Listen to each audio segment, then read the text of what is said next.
So on this channel lately, obviously we've been talking a lot about the new Armory update to CS2 because I think it's been the biggest story in the CS2 community. But of course, we do have a ton of new major and sticker news to talk about as well. Obviously, we have the Shanghai major coming up in just a couple of weeks now, which is very crazy, which is going to be its huge own monster in the CS2 scene. Then we also have more news about majors in 2025 and beyond.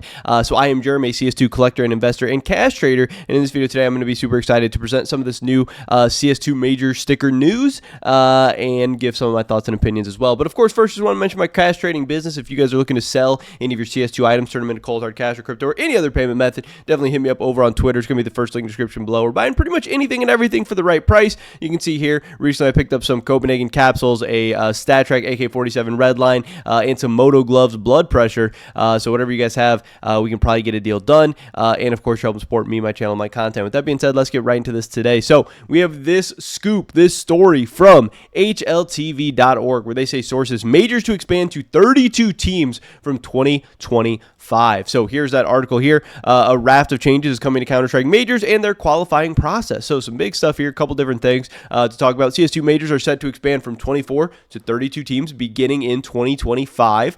Furthermore, the qualifying process for the major will also undergo a significant change. After serving as the final qualifying stage in the major cycle for the past 4 years, RMR events will be removed, the sources added. So that is a very big change. That is definitely something interesting to note. That is definitely going to change the teams that are qualifying to the majors and the teams that are even possible to be qualifying to the majors. I know right now we kind of see sometimes teams thrown together like last minute and then trying to qualify through RMRs, through closed qualifiers and stuff like that. That is going to be a thing of the past because now invitations to the majors are instead expected to be largely based on Valve's team ranking, Valve's regional standings moving forward. So you are going to be more rewarded with major spots for having consistent play throughout the whole year and gaining points and gaining ranking points and stuff like that. I know there's some people that feel both ways about that. I think on one hand, I'm kind of in the camp where I like this change, because I do think teams that are consistent throughout the year should be rewarded with major spots, and then we see the teams who have been consistent throughout the whole year competing to be the best of the best. But then there's also some people that are upset, like, oh, we love these teams who are thrown together at the last minute to try and qualify for major and stuff like that. But to me, that's a little bit, I don't know. I get if you're sad about that being gone, but I do think those weren't as exciting to me as teams who are actually being rewarded for being consistent teams. Because it sucked to see a team, like go to the major and then like disband immediately after. To me, that's kind of boring. That's kind of lame. But whatever. So anyway, as a result of the expansion of 32 teams, the plan is for an extra Swiss stage to be added to the majors in addition to the existing opening and elimination stages. So some extra rounds, some extra days, some extra games. This also means that majors will last longer, adding about 4 days onto the previously announced 14 days to create space for the additional stage. The first major to be affected by this is going to be that Austin major in June of 2025. So that will be interesting. Originally 16 team competitions for DreamHack Winter 2013. CS majors were expanded to 24 teams in 2018, and then they haven't really seen any major changes since in the last like 6 or 7 years. So again, CS2 is a whole new era. Apparently, we're going to be getting 32 majors, 32 team majors very, very soon. And I think there's a couple of big takeaways from this. One, I do think it's good because more teams will be able to compete. More teams will be able to qualify to the biggest tournaments. More players will be able to compete on the biggest stage. I think longer events, more games is something fans are never going to complain about. Hopefully that means more viewership, more revenue, more sponsorship money, all that stuff. Of course, it also means more teams being able to get sticker money, which is a very, very massive thing in the current esport landscape and esport ecosystem, where so many teams and players and organizations rely on this sticker money. So now 32 teams are going to be able to get sticker money instead of 24, but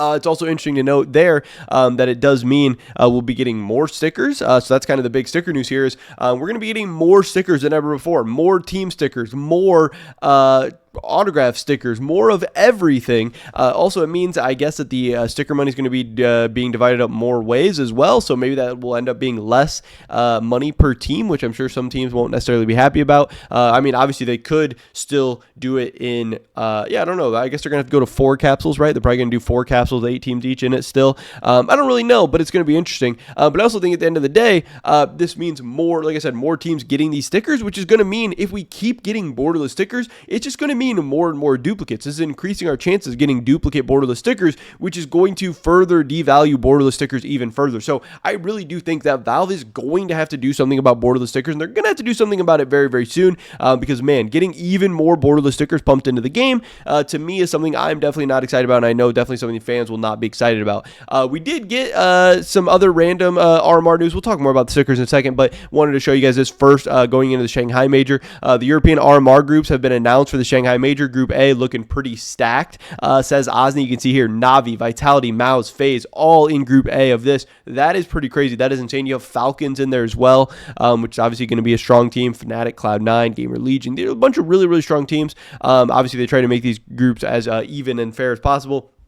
Over in Group B, you have G2, Spirit, Eternal Fighter, Virtus Pro. They're definitely really strong teams. Group A definitely looking very top-heavy. So it'll be interesting to see what teams are able to qualify out of this thing and make it to that Shanghai Major, and what stickers we're going to be getting from there. But yeah, European RMR always going to be competitive, always going to be difficult no matter what. Again, Osni talking about the changes to the Counter-Strike Major. More stickers, more teams and autographs, no more RMR. Invites done being Valve ranking. Extra Swiss stage, majors last longer. Pick'ems will be even harder. Is Valve cooking?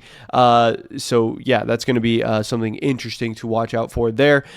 This Price Empire saying we will have 640 total player stickers per major when it switches to 32 teams, 160 players, each with a paper, glitter, hollow, and gold. This also means each major will have 128 total team stickers, which is very, very crazy. I'm going to be honest, Counter-Strike, if we're getting all these stickers and they're all borderless, we are cooked, which I absolutely agree with. And then again, Osni there saying Counter-Strike set to feature 32 teams instead of 24. This is a huge takeaway for me. Again, I really think that at some point, very, very soon, if not just for the Shanghai Major, but surely for these Austin Majors where they're going to have 32 teams, borderless stickers are going to have to go. I think we already saw that Copenhagen did not sell as well as Paris. Obviously, sales are now on the decline.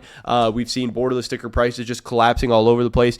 People are seeing with like Paris and Copenhagen, I know is like kind of remaining relatively flat so far, but that these things are not profitable. They're not worth buying unless you're really, really interested in them. And again, even if you are interested in them, if you're interested in borderless stickers, why would you not just go buy Paris where the prices are dirt cheap? And you can often get Paris stuff for cheaper, like Paris capsules you can get for cheaper than Valve's even going to be selling like the Shanghai capsules for at 25 cents or whatever, even during the sale. So it doesn't really make sense. And as we go further along, we're going to be getting more and more duplicates, which makes it make more and more sense to go back to previous majors if they are cheaper or whatever. But if we actually do get new bordered stickers or just new something unique coming to any of these CS2 majors, it could be absolutely insane. Again, if we do get something that people are actually excited about and people actually want, and we get more teams and more options, that could really make this whole thing explode, which is obviously what they want at the end of the day. They want their tournament organizers, their players, their teams, and Valve themselves to make as much money as possible, and I just really don't believe that's going to be with borderless stickers really at any point further into the future.